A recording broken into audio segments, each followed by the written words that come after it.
Good morning mga kalapats. So andito na tayo sa ating loop. Yun, pag ganito mga kalapats, oh, may araw na pero madilim pa rin dito sa loob. Yan. Buksan natin mga sliding para yan, oh. Magpahinga pag ganyan mga kalapats, oh, madilim pa. Ay, so iba natin, magpahinga sila maayos. Ayan.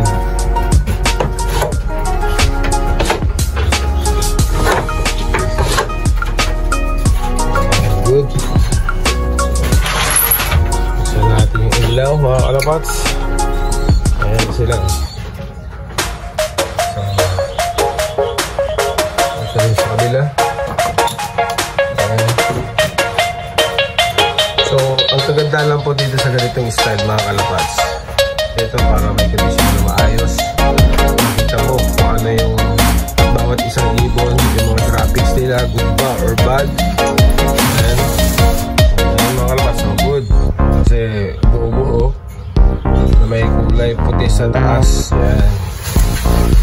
Yan ang kagandahan dito para may condition natin maayos yung ibon natin. Alam natin kung ano meron, may sakit yung ibon or para alam natin kung ano yung papainom natin, kung magpupurga pa tayo or ano. Yan mga kalapats, so good yung mga droppings nila. Ayan, halos pare-parehas. Nasa condition lahat. May dropping sa mga ibon natin. So ito lang hindi maganda. Na green. Ayan. So yan mga kalapats, mapainumin natin to. Ayan, maganda.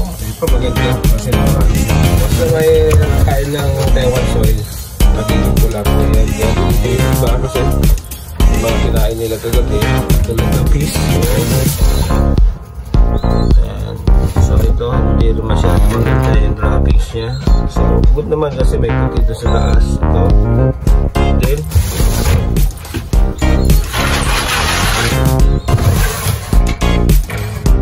ito good. Isa lang yung dalawa yung ano mga kalapatid. So dito pa. Ayan, yung droppings mga kalapatid. Yan, ayos oh. Ito, ano na pala to.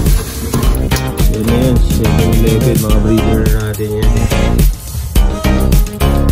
Saka ito mga kalapats, mas nagpapakain ako.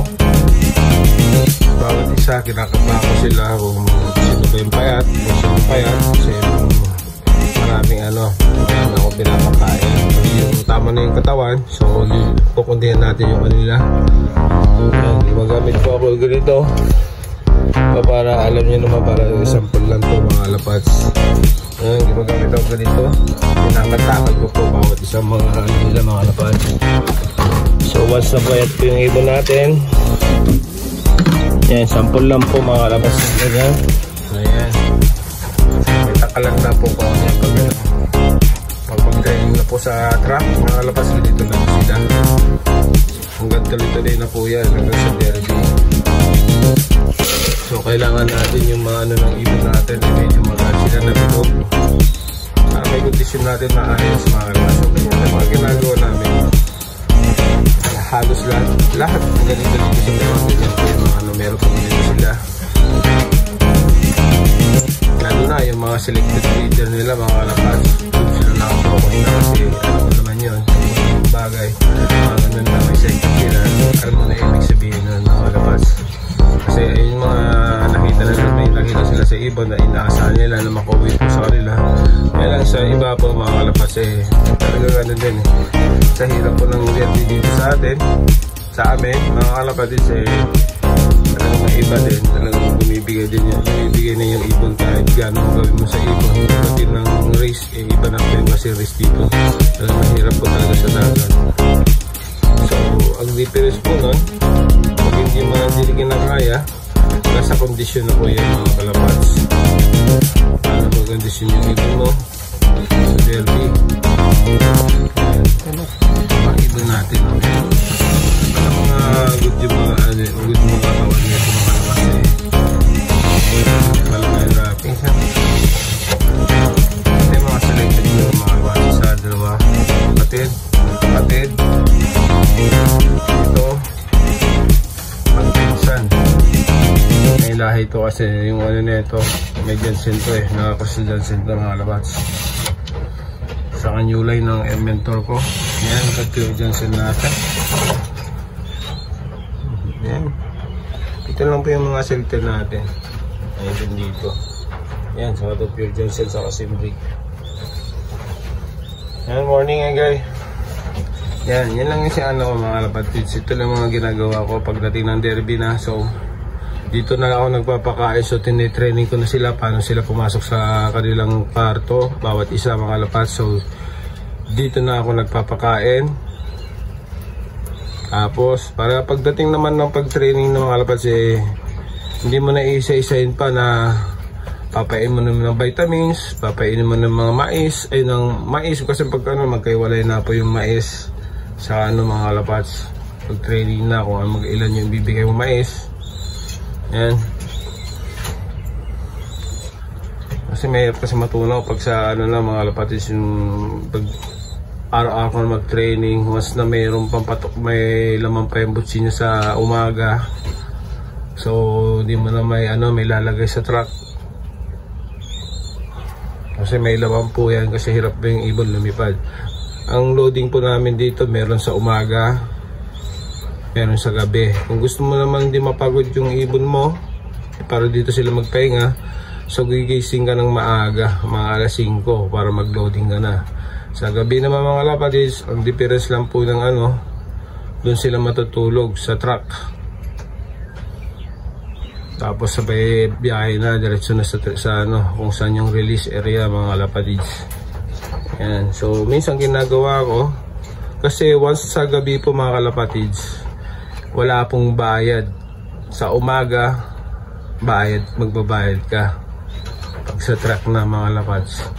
Kasi sa gabi walang bayad, ay ano na po ng ano po yun mga lapatids, sakop na po ng ano yung club ng truck po yun mga lapatids. Yan, walang bayad. Kaya lang ang defense lang nun, yung ibon mo masyado siyang pagod dahil si makakatulog, nandun lang po lang siya sa ano, sa truck. Para naman gusto mo ano din, para makatipid ka lang din. Kung gusto mo talagang kung may pera ka, gusto mo hindi mapagod yung ibon mo para ano makarelax sila pag ano madali silang nakauwi, sa umaga naman mga kapatid. So yan, ganun lang. Kaya lang sa umaga at saka sa gabi minsan magkaiba sila ng release area. Yan, yung pag sa training. Once na malayo na mga lapatids, sa lampas ka ng mga nasa 200 ano na, may bayad na po yun, dagdag plus 200. Yan. Yan tayo. So ganyan lang para kasi para hindi ka mapagod, kailangan mo silang i-training kung paano sila pumasok dyan sa ano, para ikaw din, para hindi ka rin mapagod, para mas mabilis kang magpakain ng ano, magpatok ka, mag-ano ka ng vitamins para makita pa yung sakit ng ibon, kung ano meron. Yan, ganyan lang. Para pagdating sa derby na, dire-diretso na sila sa kwarto nila para madali mo tanggalin yung sticker kasi dalawa po yung clacking namin. Isa sa ring, isa sa sticker. Yan. Once hindi mo nailagay ng ano dyan sa nag-clock na po mga kalapats sa ring, yung ring niya, sa sensor, dito sa taas. Tapos kung di mo nailagay sa yung sticker doon sa isang clacking ng 15 minutes, so magiging huli ka na. Ayan ang rules dito mga kalapats. Yan. Ito. Ayan. Ito na yung pinat mo kahapon. Ito. Ayan. Kinakabahan niya ako. Mahirap kasi pag may injured yung mga ibon eh. Iba na mag-iiba na yung lipad. Okay lang kung pitso. Kung sa mga pakpak na o sa paa eh, ano na yan eh. Ayan, okay lang kung sa pitso lang. Okay, once natin naman nasa loob ng mga katawan eh, natusok siya ng antena mga labats eh, grabe. So ito, ganun lang tayo magpapatok ang mga labats. Ayan, may takalan tayo. Bawat isa yan, tinitignan ko katawan niya. Kung ilan yung ipapakain ko, kung ilan yung ibabawas ko. Yun lang. At saka ano yung idadagdag ko patukan nila. Ayan. Ganda lang tayo mga rapats. Okay. Hanggang dito na lang. Bye.